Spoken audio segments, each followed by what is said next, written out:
ಕನ್ನಡದ ಕಣ್ಮಣಿ ಡಾಕ್ಟರ್ ರಾಜ್‌ಕುಮಾರ್ ಅಗಲಿ ಬರೋಬ್ಬರಿ 20 ವರ್ಷಗಳಾಗಿದೆ. ಆದ್ರೂ ಕೂಡ ಅವರ ಮೇಲಿನ ಅಭಿಮಾನ ಮಾತ್ರ ಕನ್ನಡಿಗರಿಗೆ ಕಡಿಮೆ ಆಗೇ ಇಲ್ಲ. ಅವರ ವ್ಯಕ್ತಿತ್ವಕ್ಕೆ, ಅವರ ಅಭಿನಯಕ್ಕೆ, ಸಿನಿಮಾಗಳಿಗೆ ಫಿದಾ ಆಗುವಂತಹ ಅಭಿಮಾನಿಗಳ ವರ್ಗ ಮತ್ತಷ್ಟು ಹೆಚ್ಚಾಗ್ತಾನೆ ಇದೆ. 200ಕ್ಕೂ ಅಧಿಕ ಸಿನಿಮಾಗಳಲ್ಲಿ ಮಿಂಚಿದ ವರನಟ ಡಾಕ್ಟರ್ ರಾಜ್‌ಕುಮಾರ್ ಅವರು ಶಬ್ದವೇದಿಯ ನಂತರ ಮತ್ತೆ ಸಿನಿಮಾಗಳಲ್ಲಿ ನಟಿಸ್ಲೇ ಇಲ್ಲ. ಸಾಕಷ್ಟು ಜನ ಅಣ್ಣವರನ್ನ ಮತ್ತೆ ತೆರೆ ಮೇಲೆ ತೋರಿಸುವಂತಹ ಪ್ರಯತ್ನ ಕೂಡ ಮಾಡಿದ್ರು. ಆದ್ರೆ ಅದು ಪ್ರಯೋಜನ ಆಗ್ಲೇ ಇಲ್ಲ.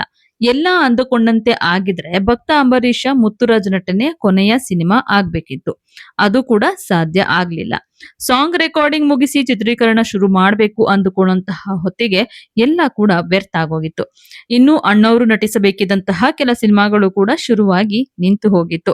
ಅಮೋಘ ವರ್ಷ, ನೃಪತುಂಗ ಸೇರಿ ಕೆಲ ಸಿನಿಮಾಗಳು ಬರೀ ಘೋಷಣೆಗಷ್ಟೇ ಸೀಮಿತ ಆಗೋಯ್ತು.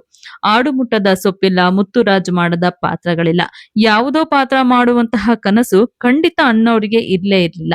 ಸೊ ಇವರು ನಾಟಕಗಳಲ್ಲಿ ನಟಿಸುತ್ತಿದ್ದಂತಹ ಮುತ್ತುರಾಜನಿಗೆ ಸಿಕ್ಕಿದ್ದೆಲ್ಲ ಕೂಡ ಬೋನಸ್ ಅಂತಾನೆ ಹೇಳಬಹುದು.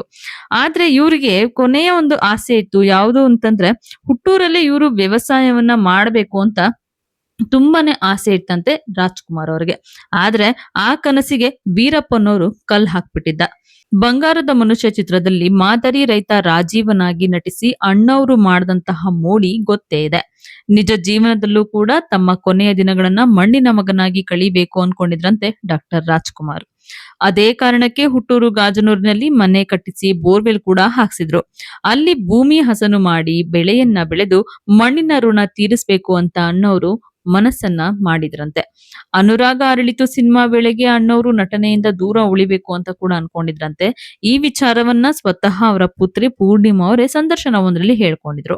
ಅದಾದ ನಂತರ ಅಭಿಮಾನಿಗಳು ಮತ್ತೆ ಆಪ್ತರ ಒತ್ತಾಯಕ್ಕೆ ಮಣಿದು ಅನುರಾಗ ಅರಳಿತು ಚಿತ್ರ ಆದ್ಮೇಲೂ ಕೂಡ ಇವರು ಒಂದು 10 ಸಿನಿಮಾಗಳಲ್ಲಿ ಬಣ್ಣವನ್ನ ಹಚ್ಚಿದ್ರು. ಕೊನೆಗೆ ಮಕ್ಕಳು ಮೊಮ್ಮಕ್ಕಳ ಜೊತೆಗೆ ತುಂಬಾನೇ ವಿಶ್ರಾಂತಿ ಜೀವನ ಬೇಕು ಅಂತ ಬಯಸಿದ್ರಂತೆ ಅಣ್ಣವರು. ಸೊ ಹುಟ್ಟೂರಲ್ಲಿ ವ್ಯವಸಾಯ ಮಾಡುವಂತಹ ಒಂದು ಕನಸನ್ನ ಕಾಣ್ತಾ ಇದ್ರು. ಈ ಬಗ್ಗೆ ಅಣ್ಣವರ ಆಪ್ತ ಬಳಗದಲ್ಲಿ ಗುರುತಿಸಿಕೊಂಡಿದ್ದಂತಹ ಪ್ರಕಾಶ್ ರಾಜ್ ಮೆಹ್ರೂ ಅವರೇ ಮಾತಾಡಿದ್ದಾರೆ. ಅಣ್ಣವರ ಕೊನೆಯ ದಿನಗಳ ಮನಸ್ಥಿತಿ ಹೇಗಿರ್ತಿತ್ತು ಅಂತ ಹೇಳಿ ಅವರು ಒಂದು ಸಂದರ್ಶನ ಒಂದರಲ್ಲಿ ನೆನಪನ್ನ ಮಾಡ್ಕೊಂಡಿದ್ದಾರೆ. ಅಣ್ಣವರು ನಿಜ ಜೀವನದಲ್ಲಿ ಬಹಳನೇ ಸರಳವಾಗಿದ್ರು. ಶಿವಣ್ಣ ಹೇಳ್ದಂತೆ ತೆರೆ ಮೇಲೆ ರಾಜ್‌ಕುಮಾರ್ನಂತೆ ಮೆರೆದ್ರು ಕೂಡ ನಿಜ ಜೀವನದಲ್ಲಿ ಮುತ್ತುರಾಜನಾಗೆ ಇದ್ದು ಬಿಟ್ರು ಡಾಕ್ಟರ್ ರಾಜ್‌ಕುಮಾರ್.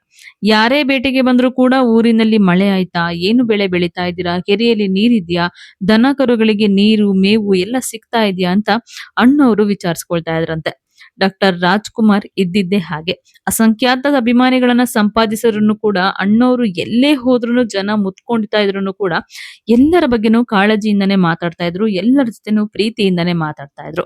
ಆದ್ರೂ ಕೂಡ ಆಗಾಗ ಅವರಿಗೆ ಗಾಜನೂರಿಗೆ ಹೋಗಿ ಬರ್ಬೇಕು ಅನ್ನುವಂತಹ ಆಸೆ ಇತ್ತು. ಅಲ್ಲಿನ ಆಲದ ಮರದ ಕೆಳಗಡೆ ಕುತ್ಕೊಂಡು ವಿಶ್ರಾಂತಿಯನ್ನು ಕೂಡ ಪಡ್ಕೋಬೇಕಿತ್ತು. ಸೊ ಸದಾ ಅವರ ಮನಸ್ಸು ಹುಟ್ಟೂರಿನ ಕಡೆಗೆ ತುಡಿತಾನೆ ಇತ್ತು. ಸಿನಿಮಾ ಜೀವನದ ಬಳಿಕ ಗಾಜನೂರಿಗೆ ಹೋಗಿ ರೈತನಾಗಿ ಒಂದಿಷ್ಟು ದಿನ ಬದುಕಬೇಕು ಅಂತ ಅಣ್ಣವರು ಆಸೆ ಪಟ್ಟಿದ್ರು. ಅದೇ ಕಾರಣಕ್ಕೆ ಅಲ್ಲಿ ಮನೆ ಕೂಡ ಕಟ್ಸಿದ್ರು. ಅವರು ಅಲ್ಲೇ ಉಳ್ಕೊಳ್ಳೋದಕ್ಕೂ ಕೂಡ ಮನಸ್ಸು ಮಾಡಿದ್ರು. ಆದ್ರೆ ವೀರಪ್ಪನ್ ಕಿಡ್ನಾಪ್ ಮಾಡಿದಂತಹ ಒಂದು ಕಹಿ ಘಟನೆ ಬಳಿಕ ಮತ್ತೆ ಅವರು ಊರಿಗೆ ಹೋಗದಂತಹ ಪರಿಸ್ಥಿತಿ ನಿರ್ಮಾಣ ಆಗೋಗಿತ್ತು.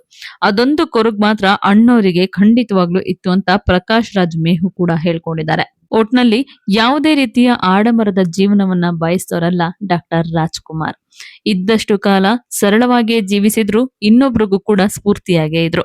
ಆದ್ರೆ ಅವರಿಗಿದ್ದಂತಹ ಒಂದೇ ಒಂದು ಆಸೆ ಅಂತಂದ್ರೆ ತನ್ನೂರಲ್ಲೇನೆ ತಾನು ವ್ಯವಸಾಯವನ್ನ ಮಾಡ್ಬೇಕು, ಕೊನೆ ಕ್ಷಣವನ್ನ ಅಲ್ಲೇ ಕಳಿಬೇಕು ಅನ್ನೋದು. ಆದ್ರೆ ಅದು ಕೂಡ ಈಡೇರ್ಲಿಲ್ಲ. ಅದೊಂದು ಕೊರಗಷ್ಟೇ ಡಾಕ್ಟರ್ ರಾಜ್‌ಕುಮಾರ್ಗೆ ಇತ್ತು.